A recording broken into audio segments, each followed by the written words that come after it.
semuanya, hai, balik lagi di channel kita Story at Cerita ADTT. Tapi masih kayak biasanya, aku lagi sendiri ini, aku lagi nggak sama Teteh. Berarti kita sampai di segmen Q&A alias Q&A bareng Ade.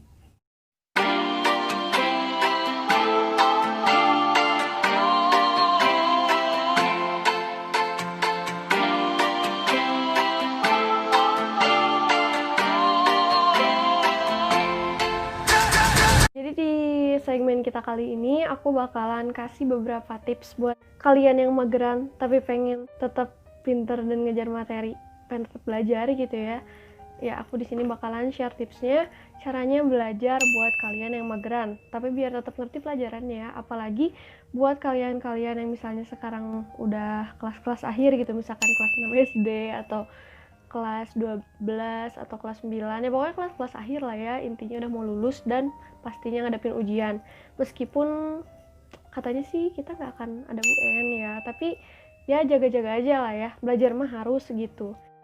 Jadi sesama kaum rebahan ya, aku mau share tips gimana caranya kalian belajar supaya tetap paham sama materi yang diajarin. Apalagi kan sekarang kita rencananya itu sampai Desember itu kita masih belajar di rumah gitu, kita masih school from home gitu.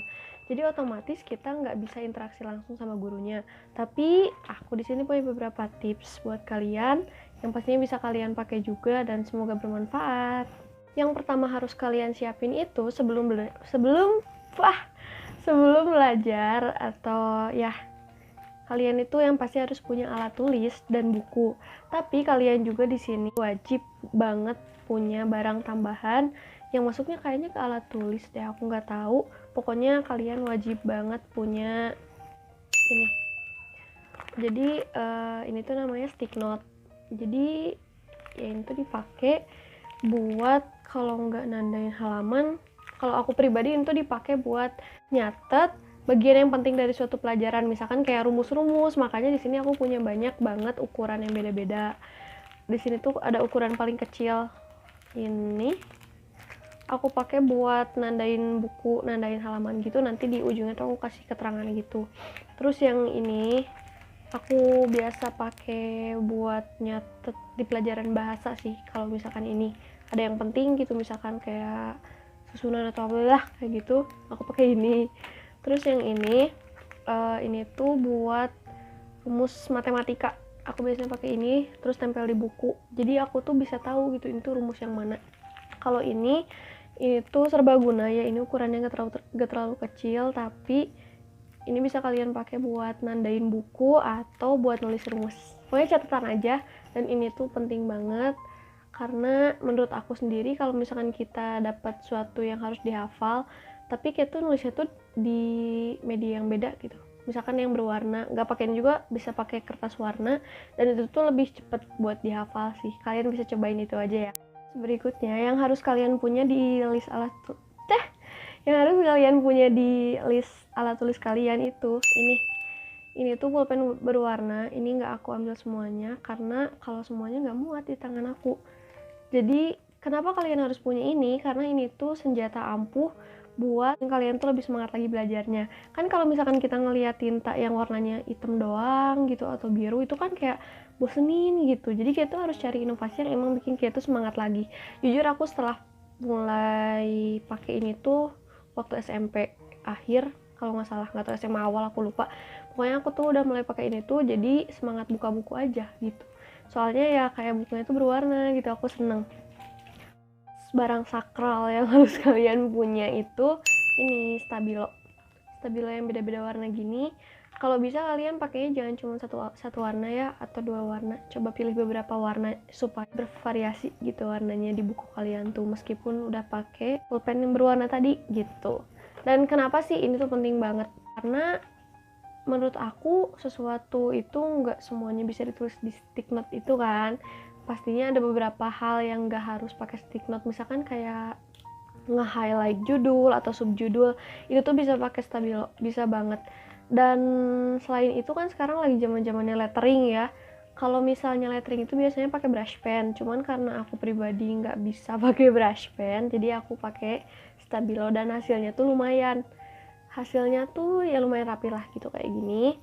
Dan pokoknya keren banget, itu nambah semangat belajar kalian banget. Dan yang pasti kalian bisa cepat ngingat materi apa itu ya. Di bagian alat yang harus kalian siapin itu termasuk ini. Kalian nggak harus kok punya binder kayak gini, tapi pokoknya kalian tuh punya satu buku di mana semua catatan kalian itu atau semua rumus itu dicatat di situ. Meskipun kalian punya buku catatan yang buku tulis itu gitu per mata pelajaran, tapi buku ini tuh wajib banget kalian punya. Kenapa? Karena aku yakin gitu kalian nggak mungkin belajar dari satu buku satu gitu kalian baca, nggak mungkin gitu. Apalagi kamu rebahan yang pengennya tuh simple instan, ya nggak? Aku soalnya kayak gitu ya. Pokoknya kalian tuh harus punya ini tuh satu buku berisi banyak banget rumus, dan aku udah bikin itu sejak kelas 10.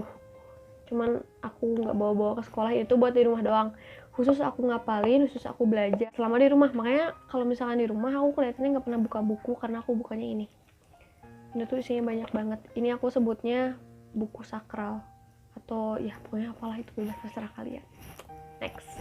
Next, kalian belajar itu bisa masuk tuh kalau paham kan, maksudnya kalau kalian lagi santai dan kalian bisa paham. Cara yang bikin kalian relax itu, aku saranin kalian buat dengerin lagu klasik pas belajar. Lagu klasik itu yang gimana sih? Yang instrumen-instrumen itu kan maksudnya lagu klasik. Tapi aku nggak paham juga, coba yang lebih paham boleh komen di bawah tentang apa itu lagu klasik. Tapi setahu aku itu lagu klasik tuh kayak lagu-lagu yang dimain itu sama Beethoven, terus kayak pokoknya yang gitulah ya. Itu tuh lagu klasik, dan itu tuh nambah daya ingat kalian juga katanya. Terus aku juga biasanya sambil dengerin murotal. Itu bisa kalian pakai terapin juga, cuman yang lebih umum itu kalau misalnya sambil dengerin lagu klasik. Tapi agak ada salahnya kalian buat coba sambil dengerin Al-Quran murotal gitu buat kalian yang muslim. Berikutnya kalian bisa pakai metode waktu belajar 15-15. Kenapa 15-15? Karena itu tuh waktu yang seimbang gitu buat kalian belajar sama istirahat. Kalian pakai 15 menit buat kalian belajar, terus kalau itu habis kalian bisa 15 menit istirahat. Entah itu makan, ke kamar mandi, atau pegang gadget. Tapi masalah ini kalian harus konsisten yang pastinya, dan kalian bikin sanksi sendiri kalau kalian melanggar. Ini berfungsi banget. Dan ini yang terakhir, ketika kalian mau belajar, mau bener-bener fokus, coba kalian jauhin handphone kalian atau gadget kalian, pokoknya jauhin aja dari kalian, karena setiap notifikasi yang masuk di gadget itu bakalan ganggu konsentrasi kalian. Jangankan ada notifikasi, handphone kayak ngegeletak gitu aja, kalian kan kayak gatal nih gitu kan, kayak gitu. Jadi kalau sebisa mungkin kalau mau belajar itu handphone, gadget, laptop, apapun itu jauhin dari kalian. Semoga bermanfaat, dan mungkin kalau misalkan kalian punya tips belajar kalian sendiri, kalian bisa sharing di komen. Dan mohon maaf ini nggak terlalu panjang kayak video sebelumnya, dan makasih banget buat yang udah mau nonton. Jangan lupa klik like, share, komen, dan juga subscribe. Oke, makasih kalau misalkan kalian udah nonton, dan semoga bermanfaat. Assalamualaikum, dadah.